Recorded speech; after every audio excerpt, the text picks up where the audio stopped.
Assalamualaikum warahmatullahi wabarakatuh. Perkenalkan, nama saya Uus Fani Nurrahayu, NIM 66701920, kelas 2A Ilmu Pemerintahan, mata kuliah Teori Politik dengan dosen pengampu M. Dian Hikmawan. Dalam kesempatan ini saya akan membahas tentang diskursus. Diskursus merupakan sebuah metode atau wacana. Itu hal yang sering kita dengar mengenai diskursus. Mungkin kita mendengar makna dari diskursus itu dari segelintiran orang, bahwasanya diskursus itu wacana. Tapi dalam ilmu filsafat, bahwasanya diskursus itu merupakan sebuah konsep yang dikembangkan oleh Mr. Foucault dalam karya-karyanya. Bagi Foucault, diskursus itu merupakan sistem berpikir, ide-ide, pemikiran, juga gambaran yang membangun konsep, kultur, dan budaya. Foucault ini lahir pada tahun 1926 di Poitiers. Kemudian ia meninggal pada tahun 1984. Mr. Foucault ini dikenal sebagai ilmu pemikir filsafat di barat. Kemudian Mr. Foucault ini juga sangat dikenal di dunia, di berbagai daerah, di berbagai pelosok bahwasannya yaitu sebagai pemikir ilmu filsafat bagian barat. Pengertian diskursus yang simpel atau pengertian diskursus yang bisa dikatakan dengan sederhana dalam ide Foucault, bahwasanya diskursus adalah otoritas yang mendeskripsikan sesuatu ataupun mendeskripsikan apa saja mengenai hal, kemudian dipropagandakan oleh institusi-institusi yang berwenang, dan itu berfungsi untuk memisah-misah dunia dengan jalan tertentu. Holt dan Grace juga menyatakan bahwasannya tema diskursus ini merupakan kuasa ataupun kekuatan juga subjek.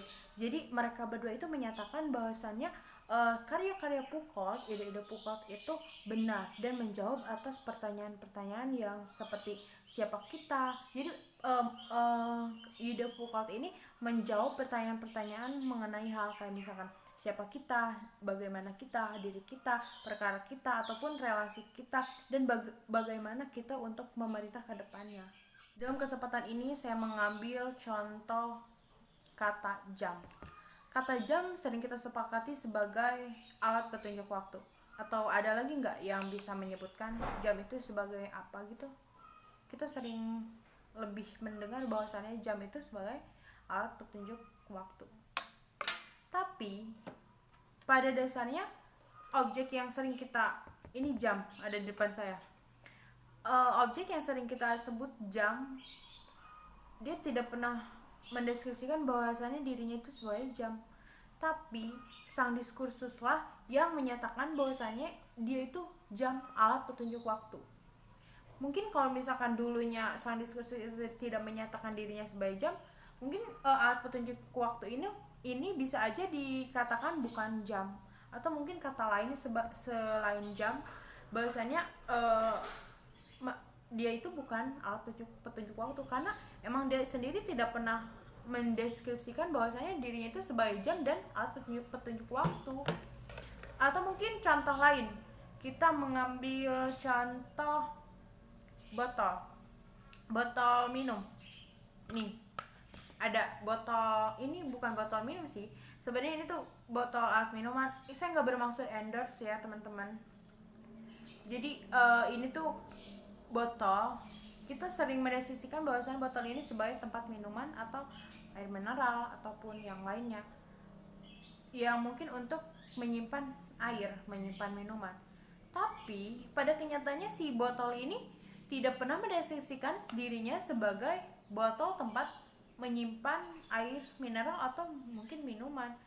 Mungkin aja botol ini bisa untuk kalau kita tumpuk botol-botol dengan banyak, mungkin segudang atau banyak lah botol-botol, mungkin aja botol ini bisa ditumpuk terus di kita, bikin menjadi pelampung, alat untuk kalau misalkan banjir, yang kemudian bisa dipergunakan. Dan katanya juga beda lagi, bukan botol, bisa aja disebut perahu botol gitu, atau perahu apa kayak gitu.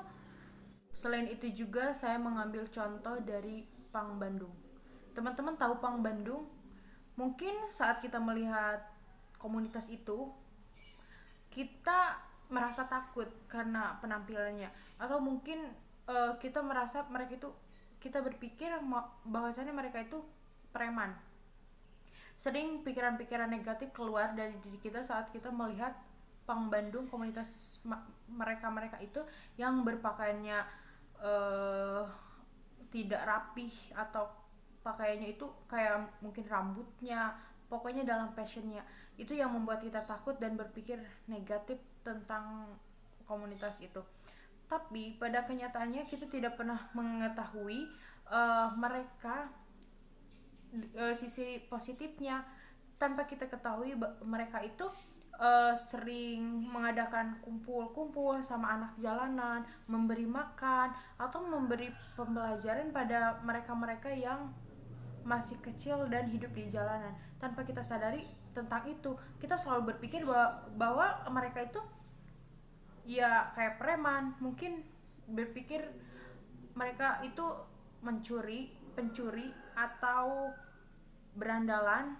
Pokoknya pikiran-pikiran negatif mengenai passion mereka selalu ada di pikiran kita saat kita melihat Pang Bandung itu. Dapat kita simpulkan bahwa diskursus ini merupakan otoritas yang mendeskripsikan sesuatu dengan mempropagandakan pada institusi-institusi yang berwenang tanpa meyakini kebenarannya. Jadi pada dasarnya diskursus ini tidak sepenuhnya baik, karena pada kenyataannya hal-hal yang dimaknai oleh diskursus itu kayak misalkan jam, kayak botol aqua, botol atau Pang Bandung, mereka itu selain sebutannya itu, mereka juga mempunyai makna yang lebih dari itu. Baik, terima kasih. Mungkin itu saja yang dapat saya jelaskan. Kurang lebihnya mohon maaf. Wabillahi taufiq wal hidayah. Wassalamualaikum warahmatullahi wabarakatuh.